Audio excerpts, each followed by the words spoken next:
We're approaching 40 years since the release of The Outsiders, of course, the movie based on the Tulsa S.E. Hinton's iconic novel. It's a coming-of-age tale that, in many ways, never aged. Its prominence in studies and pop culture is talked about as much as ever, even this week, as I learned when I spent the afternoon with Outsiders House Museum creator Danny O'Connor.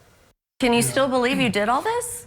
As founder of the Outsiders House Museum, talking about the movie is limitless for Danny O'Connor, but he wasn't surprised to read the Smithsonian's latest article where S.E. Hinton announced she may never do an interview about it again. Would you blame her? O'Connor reminds us she was 15 when she wrote The Outsiders. That's a long time to talk about greasers and socias. Good news is we're here to talk about it, and this is the role we've chosen. It's the life we've chosen, and people can come here and hear all about her legacy and how important she is not only to us, but to the community. 7 years after buying the original house from the movie, Danny sees visitors from all over show up to visit, learn, and pay tribute. School tours are still extremely popular here. Even during COVID, they had about 4,000 students come through the museum. They're anticipating 10,000 by the end of the school year. And giving a private tour this weekend, Pony Boy himself, C. Thomas Howell. His band is in town, opening for Tanya Tucker.